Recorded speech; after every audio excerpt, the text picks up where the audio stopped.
Taib, bismillahirrahmanirrahim. Sekarang kita lanjutkan kembali dari kitab Radutun Nadhir wa Junnatul Munadhir. Kita masih di hukum taklifi selanjutnya, yaitu al-mubah. Di pertemuan sebelumnya kita sudah membahas poin yang pertama dari 3 poin, yaitu halil mubah wa hukmun syar'i. Apakah mubah itu merupakan bagian dari hukum syar'i? Nah, kita katakan bahwasanya mubah itu bagian dari hukum syar'i. Nah, karena ya kita sudah sampaikan bahwasanya hukum syar'i itu definisinya adalah khitab. Ya, khitab syar'i. Ya. Jadi apakah mubah itu ada khitab di dalamnya? Maka kita katakan nah mubah itu ada khitab di dalamnya. Nah, itulah pendapat yang dipakai oleh Ibnu Qudamah dan oleh jumhur al-usuliyin. Sedangkan Ba'dul Mu'tazilah angkaru dzalika. Nah, sekarang kita masuk poin yang kedua, hukum al-af'al qabla wurudi asy-syara'. Ya, hukum dari sesuatu ya bisa berbentuk perbuatan ataupun zat-zat ya qabla wurudi syara' sebelum ada dalilnya. Baik, kita jelaskan dulu mana hukmu al-af'al qabla wurudi syara'. Jadi ikhtalafa al-usuliyun ala au fi hukmi al-af'al qabla wurudi syara'. Al-af'al bermakna at-tasarrufat minal abdi, masalan al-akal wasyurb, makan, minum, tidur. Nah, itu maksudnya al-af'al di sini. Apa hukum perbuatan-perbuatan seperti itu? Ya, makan, minum, tidur, ya, jalan. Perbuatan-perbuatan itu apa hukumnya? Qabla wurudi syara', ya, sebelum datangnya dalil dari syariat. Artinya perbuatan-perbuatan hamba yang syariat tidak mengatakan dia haram, tidak juga mengatakan dia ya wajib. Jadi dia berada di tengah-tengah. Nah, apa hukumnya? Apakah kita bawa kepada mubah, kita bawa kepada haram, atau kita tawakuf? Nah, nanti ada 3 pendapat di sini. Pendapat pertama mengatakan mubah, pendapat yang kedua mengatakan haram, pendapat yang ketiga tawakuf dalam masalah ini. Nah, adapun di kitab aslinya di Raudhun Nadhir itu judul lengkapnya adalah Hukmul Af'al wal A'yan al Muntafa biha qabla wurudi syara'. Jadi ada al-af'al sama ada al-a'yan. Al-af'al itu perbuatan hamba, ya, sedangkan al-a'yan itu bendanya. Misalkan makanan. Sekarang ada makanan terbaru ya, yang di zaman Nabi itu nggak ada. Katakanlah misalkan spaghetti misalkan. Nah, tidak ada dalil syariat tentang hukum makan spaghetti ini. Ya, maka kita bawa hukum spaghetti ini kepada apa? Kepada mubahkah? Atau kepada haramkah? Atau kepada yang lainnya? Nah, itu yang dimaksud dengan pembahasan di sini. Nah, apakah boleh kita memanfaatkan benda-benda tersebut? Kita makan, kita minum, atau kita kenakan sebagai pakaian? Ya, sedangkan tidak ada dalil syar'i yang menunjukkan akan hukum dari sesuatu tersebut, apakah dia ya halal atau tidak. Ini adalah aslul masalah di sini. Ya, pahami surah masalahnya dulu. Nah, lantas kenapa di sini Israel Mutun menulis hanya al-afal saja tanpa al-ayan? Padahal di kitab aslinya ada al-ayan juga. Karena ya pernah kita singgung bahwasanya muta'alliqu al-hukmu wal af'al. Ta'alluq, muta'alliq dari sebuah hukum itu adalah pada perbuatan, bukan pada pelakunya. Bukan pada zatnya. Jadi khamar diharamkan karena diminum. Ya, perbuatan minum khamar ini yang dihukumi oleh syariat. Ya, ketika di Al-Quran dikatakan innamal khamru wal maisiru, sungguhnya khamar itulah rijsun, maka dimaksud dengan rijsun adalah perbuatan minum khamarnya. Nah, perbuatan minum khamar itu rijsun, gitu maksudnya. Ya, zina yang diharamkan ya, itu adalah perbuatan zinanya. Nah, maka ta'alluq atau kaitan ya atau ruang lingkup dari sebuah hukum itu pada perbuatan. Nah, maka di sini yang diambil hanya perbuatan saja oleh ya penyusun di sini. Taib. Al-qaulul awal wa adillatuhu, pendapat yang pertama dan dalil-dalilnya. Ya, pendapat yang pertama ini mengatakan bahwasanya hukum dari sesuatu tersebut adalah mubah. Apa dari dalilnya akan kita lihat nanti. Waktu lifa fil a'yan fil af'ali wa fil af'ali wa fil a'yan al-muntafa biha qabla wurudi syara' bi hukmiha. Nah, itu dia. Waktulifa fil af'ali wal a'yan, bukan fil a'yan ya. Wa fil a'yan gitu. Waktulifa fil af'ali wa fil a'yan. Para usuliyun bersisi pendapat tentang hukum al-af'al, perbuatan-perbuatan, dan al-a'yan, zat-zat, al-muntafa biha, yang dimanfaatkan, diambil istifadah darinya, qabla wurudi syara', ya, sebelum datangnya dalil syara'. Artinya syariat tidak menetapkan hukumnya apa gitu. Kalau bangkai nggak masuk ke pembahasan ini. Kenapa? Karena bangkai sudah ada dalilnya, syariat mengatakan dia haram. Nah, faqala At-Tamimi, At-Tamimi mengatakan, At-Tamimi ini seorang ulama Hambali ya, ulama abad ketiga. Wa Abul Khattab, begitu juga Abul Khattab, ya, Abul Khattab Al-Kalwizani, ya. Beliau juga seorang ulama Hambali, ya, penulis kitab At-Tamhid ya. Wal Hanafiyah, Hanafiyah di sini maksudnya jumhur Al-Hanafiyah. Ya, jumhur Hanafiyah mengatakan apa? Hiya alal ibahah. Lihat dicetakkan dengan warna berbeda, ini pendapat pertama maksudnya. Jadi ketemu warna hijau nanti itu pendapat pertama berarti.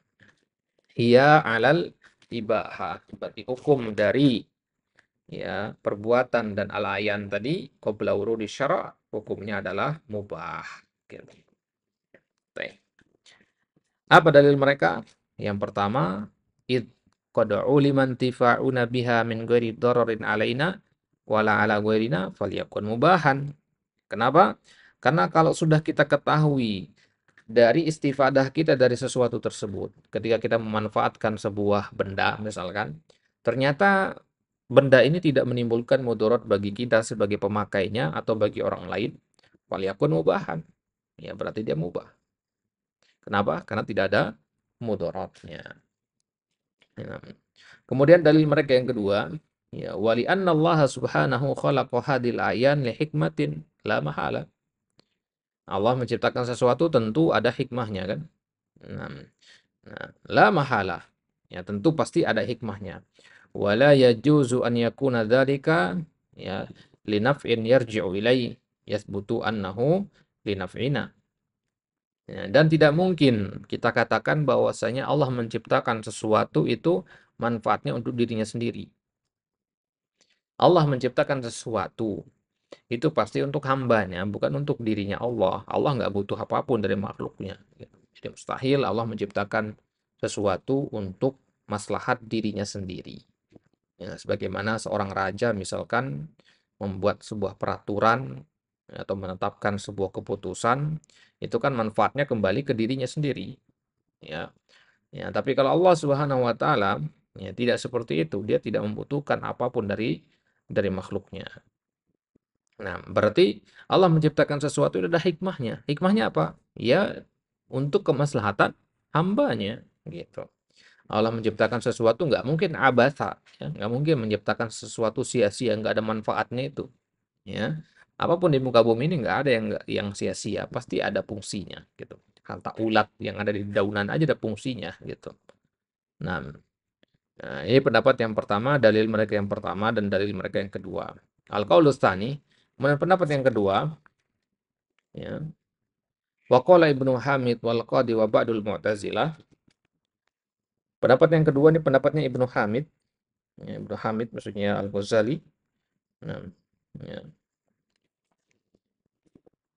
Bukan Al-Ghazali di sini ya. Ibnu Hamid di sini maksudnya Abu Abdillah Al-Hasan Ibnu Hamid ya. Al-Hasan Ibnu Hamid Al-Baghdadi ya. Dia ulama abad keempat. Bukan Imam Ghazali ya. Kalau Imam Ghazali Abu Hamid ya.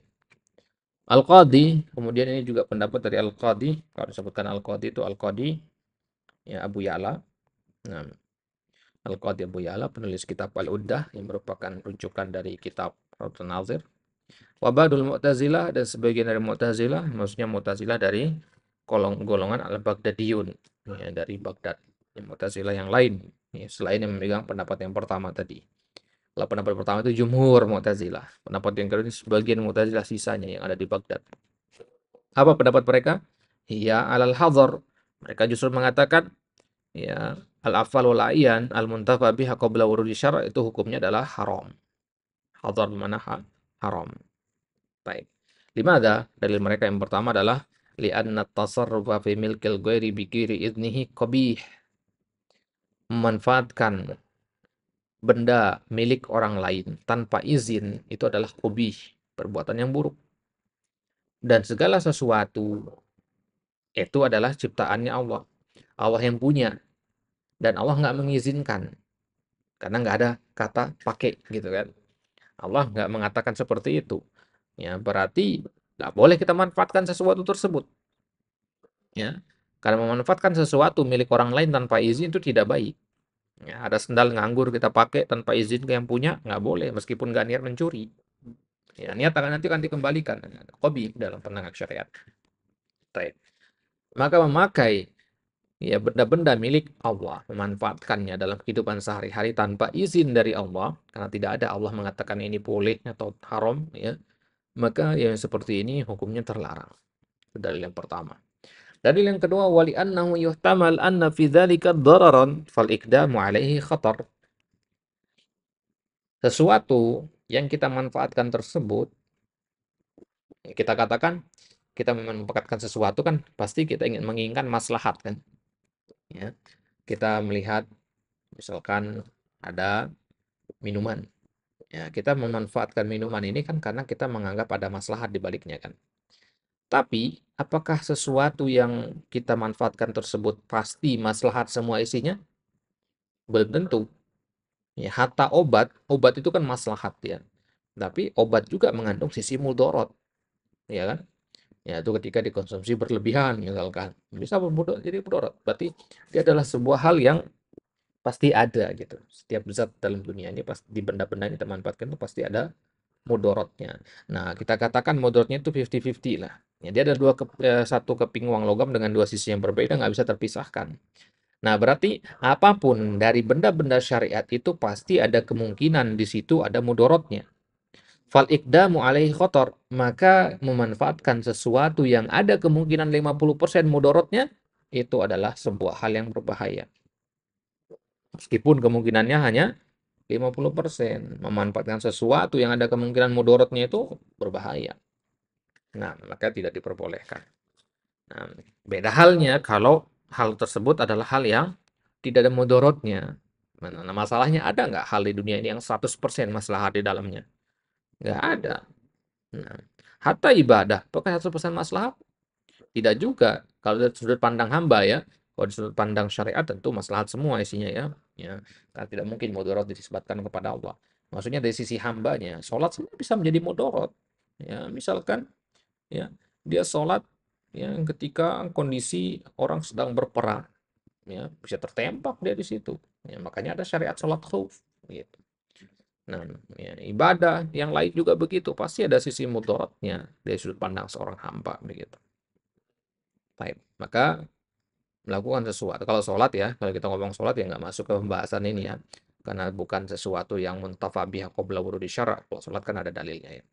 Nah, kita contohkan nah, sholat ini maksudnya untuk menunjukkan hatta sholat pun gitu. Mengandung sisi mudaratnya gitu. Ya, dari sudut pandang seorang hamba. Taib. Kemudian pendapat yang ketiga, waqala Abul Hasan Al-Kharazi wa ta'ifatul waqifiyah. Pendapat yang ketiga, pendapat yang terakhir, pendapatnya Abul Hasan Al-Kharazi. Ya, Abul Hasan Al-Kharazi ini uh, dia termasuk Qudama Al-Hanabilah dia. Ya, generasi awal. Nah, ya, dia ulama abad ketiga juga. Ya. Wa ta'ifatul waqifiyah dan golongan waqifiyah. Ya, golongan waqifiyah itu golongan yang tawakuf ya. Mereka kalau ketemu pembahasan yang tidak ada murajjihnya, ya maka mereka tawakuf di situ. Nah, yang paling terkenal dengan tawakufnya ini adalah Imam Al-Ghazali, Imam Al-Midi, Ar-Razi, sama Asy-Syirazi. Mereka ini sering sekali tawakuf dalam masalah-masalah yang tidak ada murajjihnya. Taib. Jadi mereka tawakuf mengatakan la hukma laha, nggak ada hukum bagi. Nah, berarti hal-hal sebelum adanya syariat itu dia dikatakan ya netral. Ya. Netralnya bukan mubah ya, tapi netralnya adalah absence ya. Absennya sebuah hukum. Bedakan titik nol ya dengan tidak ada sama sekali ya. Nol itu maksudnya netral antara minus satu dengan satu. Itu mubah ya. Tapi kalau la hukma laha itu sama sekali nggak ada. Kalau dalam bahasa matematikanya bisa dikatakan nol juga, tapi hatta nolnya pun nggak ada, gitu. Ketiadaan. Ya. Taib. Dalil mereka adalah itma'nal hukum al-khitab wala khitaba qabla wurudis sama. Karena hukum itu maknanya adalah khitab. Ya, definisi dari hukum syar'i kan khitabnya Allah artinya. Apa yang dimaksud dengan hukum syariat? Hukum syariat itu adalah khitabnya Allah, pembicaraannya Allah, percakapannya Allah kepada hamba berupa perintah atau larangan. Itu namanya khitab. Nah, kalau enggak ada khitab, ya bagaimana dikatakan ada hukum? Ngerti nggak maksudnya? Ya, jadi ini halal, ini haram ya karena Allah bilang ini halal, ini haram. Kalau Allah nggak bilang ini halal, ini haram ya nggak ada hukum berarti. Gitu. Wala khitoba qabla wurudis sama. Berarti nggak ada khitab sebelum adanya sama. Sama itu maksudnya dalil dalil sam'i ya. Nah, ini pendapat dari ya Abul Hasan Al-Kharazi dan ya ulama-ulama Al-Waqifiyah. Kemudian dalil mereka yang kedua adalah wal aql la yubihu syai'an wa la yuharrimuhu wa innama huwa mu'arrifun litarjih wal istiwa. Kalau kita pakai logika, logika itu tidak membolehkan sesuatu, tidak juga mengharamkan sesuatu. Ya, kalau dengan modal logika doang ya, logika itu enggak, kalau dikata melihat ini, hal ini hukumnya halal atau haram. Ya, dengan modal logika saja, tidak bisa kita menentukan dia mubah atau haram. Wa innama huwa mu'arrifun litarjih wal istiwa. Fungsi akal itu hanya sebatas untuk mengetahui bagaimana merojihkan atau bagaimana menyetarakan. Nah, itu hanya itu fungsi akal. Tapi untuk menetapkan mubah atau haramnya sesuatu itu kembali ke syariat. Jadi kalau antum misalkan tanya, "Akhi, apa hukum khamr?" Ya, jawab pertanyaan ini tanpa pakai dalil syar'i. Nah, maka nggak boleh untuk mengatakan, ya, hukum khamr adalah haram berdasarkan akal. Nggak bisa begitu. Kenapa? Karena ujung-ujungnya tuh pakai dalil syar'i juga. Ya, kenapa? Antum katakan akal mengatakan hal-hal yang terlarang itu, ya, memodelkan badan itu nggak boleh. Ya, haram hukumnya. Nah, hal-hal yang terlarang dan nggak boleh itu kan masuk ke dalam ayat, ya, wala tulqu anfusakum biaidikum ila tahluka, gitu kan. Nah, berarti akal itu fungsinya hanya untuk mengenalkan kepada kita bagaimana menguatkan sisi hukum dari sesuatu. Apakah sisi haramnya lebih kuat atau sisi mubahnya lebih kuat. Itu fungsi akal untuk mengenali, bukan untuk memutuskan. Yang memutuskan siapa? Dalil sam'i. Gitu. Nah, itu tarjih. Adapun istiwa, itu tawakuf tadi maksudnya ya. Tarjih untuk menguatkan sisi haram atau sisi mubah. Gitu. Tapi kalau istiwa, ya untuk menyamakan sisi haramnya. Gitu. Ya. Artinya, ya sisi ininya, antum tawakuf di situ mengatakan sisinya, keharaman dan kehalalannya sama. Misalkan begitu. Ya, atau antum tawakuf sama sekali mengatakan la hukma laha. Ya, sebatas itulah fungsi akal. Nah, berarti kalau kita katakan akal itu hanya berfungsi untuk merojihkan sesuatu, sedangkan di sini akal tidak bisa merojihkan sesuatu, berarti apa? Nggak ada hukumnya. Kenapa? Kalau antum mau mengatakan mubah, akal itu nggak bisa memubahkan sesuatu gitu. Nggak bisa juga mengharamkan sesuatu. Ya, karena fungsi akal itu hanya mengenali mana yang rojih, mana yang tidak, berdasarkan ilmu usul fikihnya, berdasarkan dari syar'i dan seterusnya. Baik. Munaqasyatu dalil al-qaul tsani. Nah, kita mulai membantah pendapat yang kedua. Ya. Pendapat yang kedua, pendapat yang mengatakan bahwasanya hukum dari al-af'al wal ayan al-muntafa biha qabla wurud syara' adalah al-hadhar, yang haram ya. Jadi dalil mereka apa? Dalil pendapat yang kedua. Mereka mengatakan bahwasanya memanfaatkan milik orang lain tanpa izin itu adalah sesuatu yang qabih tadi kan, sesuatu yang tidak baik. Nah, wa qubuhut tasarruf fi milkil ghair. Ya, buruknya memanfaatkan benda milik orang lain. Innama yu'lamu bitahrimi syari' wa nahyihi. Ya, buruknya memanfaatkan milik orang lain itu kita ketahui dari mana? Dari mana antum tahu kalau memanfaatkan sendal tanpa izin itu adalah nggak boleh? Taunya dari mana? Dari larangan syariat. Di ujungnya kan syariat juga gitu. Nah, walau hukimat fihil ada, meskipun di situ ada hukum dari al-ada. Nah, innama qabuha fi haqqi man yatadarraru bitasarrufi fi milkihi bal yaqbuhul man'u mimma la darara fihi kadzilli wa daw'in nar.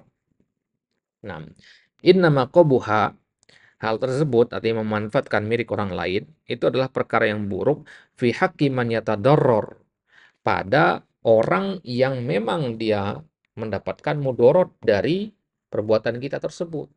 Ada orang kita pakai sendalnya, dia mengalami mudorot gara-gara hal tersebut. Ya. Tapi kalau kita pakai sendalnya dan dia tidak terkena mudorot, ya berarti syariat tidak menghukumi dia itu terlarang.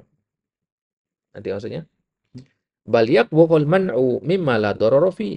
Bahkan sebaliknya, kebalik jadinya sekarang. Justru melarang seseorang dari hal yang tidak ada mudorot di dalamnya itu tidak baik.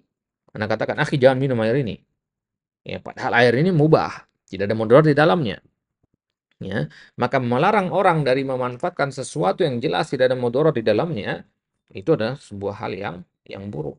Nah, tadi Antum mengatakan ya haram ya hukumnya memanfaatkan sesuatu sebelum ada dalil syara'.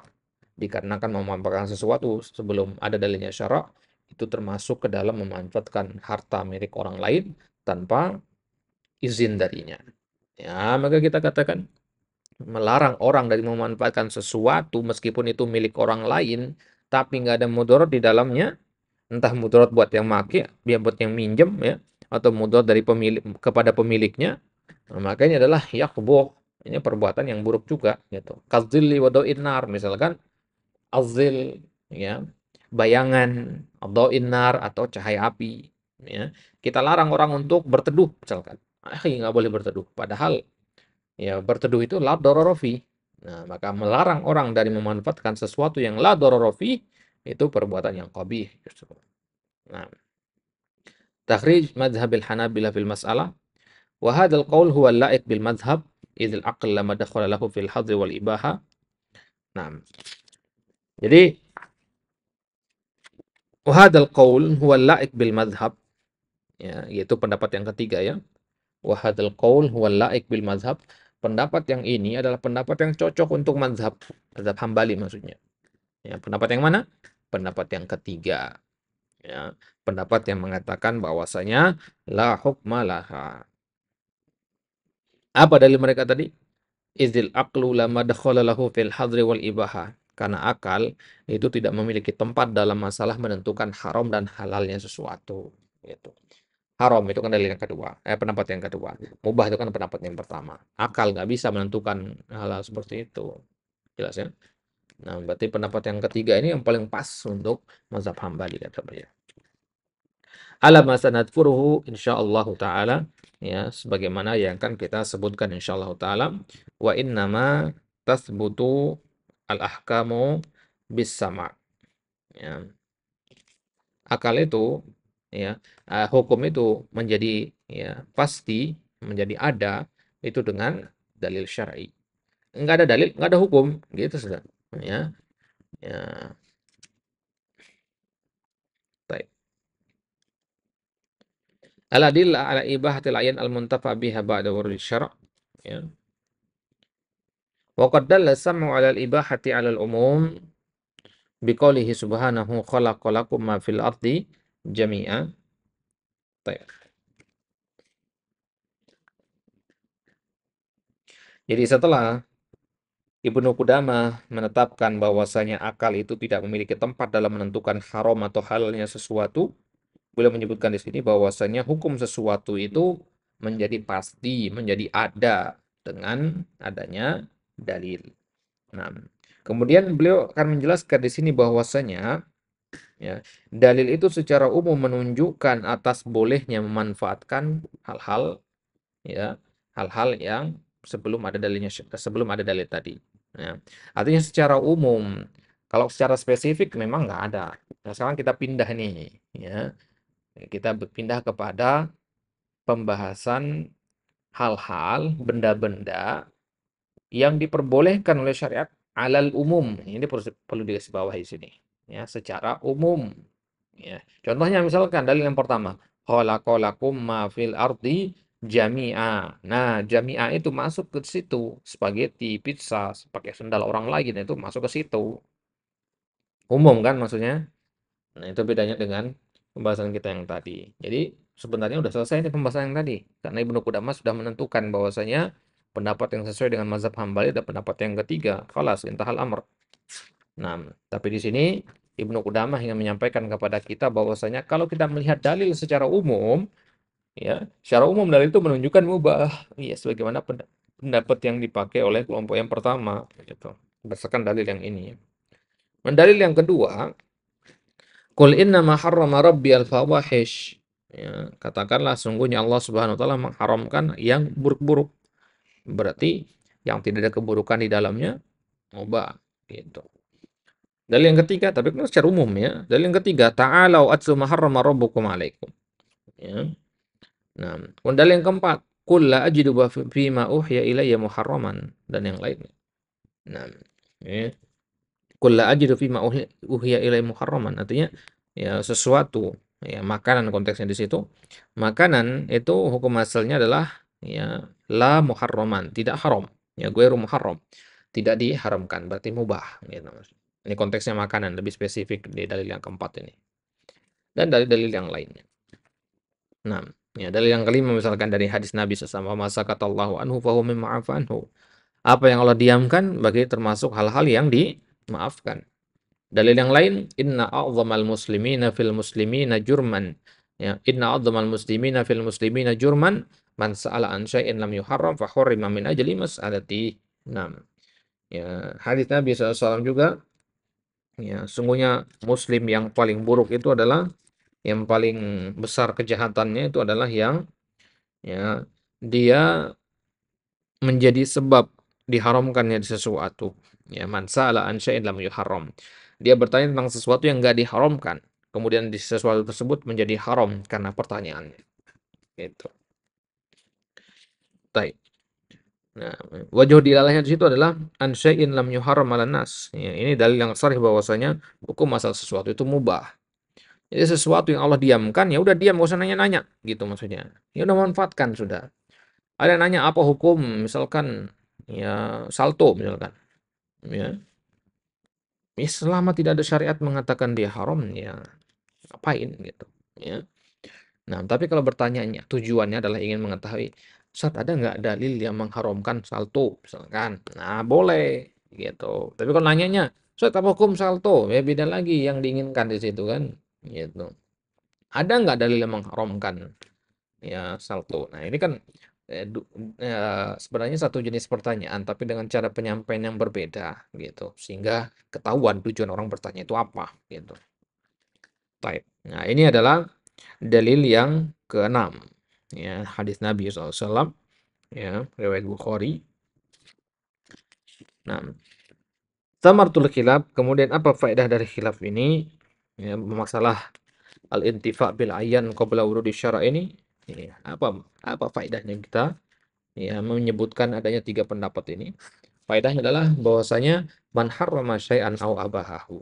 Barang siapa yang mengharamkan sesuatu atau mengatakan sesuatu itu mubah, ya, kafahu fihi istishabu halil asal. Kafahu, ya kafa yafi mana agnahu, mana cukup, ya. Cukup baginya istishab halil asal. Ya, istishab itu maksudnya adalah ya eh, kita menetapkan sesuatu itu ya karena memang sudah tetap. Ya, kita menafikan sesuatu yang memang sudah dinafikan. Jadi istishab itu membiarkan sesuatu apa adanya, sudah nggak dimodif. Istishab, nama istishab halil asal. Nah, nah, jadi kalau dalam definisi usuliyatnya istishab itu adalah ya, al-hukmu bi thubuti amrin fi zamanil tsani binaan ala thubutihi fi zamanil awal. Kita menghukumi adanya sesuatu di zaman sekarang ini berdasarkan adanya sesuatu di zaman sebelumnya. Nah, jadi kalau kita katakan, apa hukum ini? Oh, ini hukumnya mubah. Kenapa? Karena di zaman dulu hukumnya mubah. Apa hukum ini? Oh, hukumnya ini Ya, la hukma laha. Kenapa? Karena di zaman dulu nggak ada. Gitu. Di zaman istishab. Ya, kalau ditanya, misalkan, apa hukum bayi tabung? Di zaman dulu nggak ada bayi tabung. Nah, kalau kita pakai jawaban istishab, maka berarti kita mengatakan la hukma laha. Kembali ke khilaf yang tiga ini. Nah, sesuatu istishab itu sesuatu yang belum ada dalil syariat seperti bayi tabung itu kita katakan mubah, haram atau la hukma laha. Dan ingat pendapat yang sesuai dengan mazhab Hambali adalah la hukma laha. Nah, type itu dia ini pembahasannya. Insyaallah taala nuwasil fi liqa selanjutnya. Nah, jadi yang disampaikan oleh penulis di pembahasan akhir ini bahwasanya eh, setiap orang atau dari pendapat-pendapat yang sudah lewat tadi yang mengatakan bahwasanya hukum dari sesuatu itu sebelum ada dalil syariat itu adalah bisa mubah atau bisa haram. Nah, maka yang harus dijadikan patokan di situ adalah itishab ya. Ya, misalkan ya, kita ambil contoh, para fuqaha itu bersisi pendapat tentang hukum makan daging unta, afwan, daging khail, daging kuda ya. Ya, ya, taib. Ya, mereka bersisi pendapat tentang masalah memakan daging kuda ini. Nah, kenapa begitu? Ya karena ya katakanlah misalkan memakan daging kuda ini ada dua pendapat. Ya, boleh sama tidak boleh. Ya. Dan tidak mungkin kan kita menggabungkan antara boleh dengan tidak boleh ini, dua hal yang bertentangan. Ya, tidak mungkin juga kita merojihkan yang boleh sama atau yang tidak boleh gitu. Nah, tidak bisa juga dinasakh. Nah, maka yang seperti ini apa yang harus dilakukan? Tawakuf fil amal bikilat dalilain. Ya, jadi harus kita tawakuf dalam mengamalkannya. Artinya tidak mengatakan dia halal, tidak juga mengatakan dia haram. Nah, kenapa? Karena mengamalkan satu hukum dari hukum yang lain tidak lebih baik daripada yang lainnya. Kenapa? Karena tasawi tadi alistiwa itu. Ya. Jadi masalah makan daging kuda ini apakah dia halal apa tidak? Ya boleh apa tidak? Sisi kehalalannya sama kuat dengan sisi keharamannya. Gitu. Nah, jadi apa yang harus kita lakukan di situ? Sedangkan kita nggak bisa merojihkan.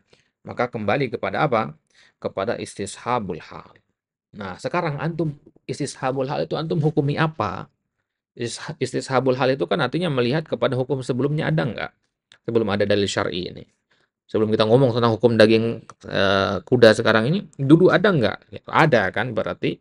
Nah, berarti sudah punya dasar kita. Nah, dulu hukumnya apa? Gitu. Kalau dulu dikatakan haram, misalkan, ya berarti sekarang kita haramkan juga. Itu namanya istishabul hal. Jadi istishabul hal itu bisa kembalinya ke mubah, bisa kembalinya ke haram, atau kita tawakuf. Gitu. Nah, kalau antum mengatakan bahwasanya hukum sesuatu sebelum ada dalil syar'i itu adalah la hukma laha, ya berarti kalau antum pakai istishab, ya antum katakan la hukma laha berarti. Nah, berarti tasawi di situ antara sisi halal sama sisi haramnya daging kuda. Nah, nah, nah, kenapa kita katakan begitu? Karena kalau ada orang yang mengatakan daging kuda itu mubah, halal, berarti dia melihat sisi maslahatnya lebih besar. Gitu. Kalau dia mengatakan daging kuda itu haram, nggak boleh dimakan, itu berarti dia melihat sisi mudaratnya lebih besar. Gitu. Ya, jadi kemana maslahatnya lebih besar ke situ kita, gitu. Jadi kalau ada ulama yang mengatakan, oh daging kuda itu boleh dimakan, oh berarti dia mengatakan bahwasanya ya daging kuda itu maslahatnya besar, lebih besar, gitu. Nimbang-nimbang, gitu. Nah sekarang pertanyaannya, ya kalau hanya dengan ilmu syar'i bisa nggak kita tahu maslahat daging kuda itu? Lebih lebih besar masalah atau mudaratnya? Nggak bisa. Kita harus punya ilmu tentang kuda ini, tentang anatominya, tentang harus punya pengalaman, ya, ya pengalaman tentang daging kuda ini pernah makan, kemudian pernah merasakan imbas dari makan daging kuda, gitu. Sehingga dari situ dia bisa memutuskan mana lebih kuat, sisi maslahat ataukah sisi mudaratnya. Ilmu yang lain di situ. Nah, misalkan dia kenal ada orang, ya kalau makan daging kuda itu, ya ada pernah dulu orang makan daging kuda malah dia keracunan, misalkan. Nah, dari sisi itu akhirnya dia menyimpulkan mudaratnya lebih besar. Ulama yang lain, dia nggak pernah dengar ada orang makan daging kuda itu keracunan, tapi dia pernah dengar kalau orang makan daging kuda malah fisiknya jadi kuat seperti kuda, misalkan. Nah, akhirnya berarti sisi masalahnya lebih besar bagi dia. Ya, betapa rawannya terjadi khilaf dalam masalah ini kan, ya.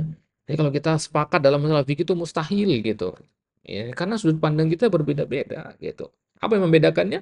Ya tingkat kafaah keilmuan kita masing-masing itu berbeda gitu. Nah, maka yang paling aman bagi kita orang awam itu udah taklid aja paling enak.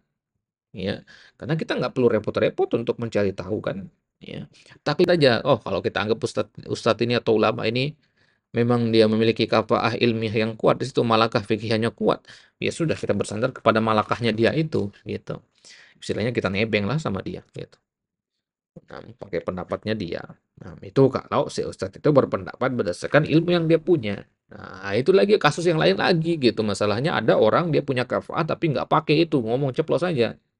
Nah, gimana kita taklid sama orang yang begitu kan? Nah, kalau taklid sama orang yang pakai kafaahnya, pakai kecerdasannya untuk menyimpulkan sesuatu, dia berijtihad sungguh-sungguh dengan apa yang dia punya, akhirnya dia menyimpulkan hukumnya ini, kemudian kita taklid, wah ini taklid yang bagus. Tapi kalau ada orang punya malakah tapi dia ngomongnya asal-asalan aja, ya, kemudian kita taklid gimana ini taklidnya begitu. Nah sekarang pertanyaan kapan kita tahu seseorang itu telah menerapkan malakah ilmiahnya atau tidak? Nah, ini kasus yang beda lagi, lagi pusing gitu ya. Ya sudah Pak. Kalau kita lanjut lagi nggak akan ada habisnya memang. Nah, maka ya benarlah pendapat ulama yang mengatakan bahwasanya ya fikih itu dibangun di atas zon. Ya, zon rajih teman. Ya namanya rajih, rajih indi. Wa indakum marju la ba'sa bihi. Ya, ya. Li ra'yi wa lakum ra'yukum gitu ya. Nah, kalau konteks konteks akidah ya ya ya lakum dinukum waliyadin ya kalau dalam konteks fikih ya lakum ra'yukum wa li ra'yi gitu. Nah, hada ra'yi wa hada ra'yukum wa hada dalili wa hada dalilukum. Nah, amma indi hada raji bidalili kada wa kada amma dalilukum do'ib li annahu kada wa kada. Nah, hakada huwa. Ya, harusnya seperti itu. Itulah yang dinamakan ilmiah. Situ. Baik. Tapi bihada, insyaallah taala di poin selanjutnya nanti kita akan ambil halil mubahu ma'murun bihi, ya, poin yang ketiga tentang mubah. Apakah mubah itu termasuk perkara yang diperintahkan apa tidak? Ya, karena tadi kan kita katakan ya eh, perintah itu kan pasti ada ya yang diinginkan di situ. Sedangkan mubah kan nggak ada yang diinginkan. Apa yang diinginkan? Kalau Allah mengatakan sholat itu wajib, Allah inginkan kita melakukannya. Kalau Allah katakan khamar itu haram, Allah inginkan kita untuk meninggalkannya. Nah, kalau Allah ingin katakan ini hukumnya mubah, apa yang diinginkan dari kita? Nah, itu maksudnya. Berarti apakah mubahnya termasuk dalam golongan amr apa tidak? Gitu. Baik. Insyaallah itu akan kita ambil di pertemuan selanjutnya.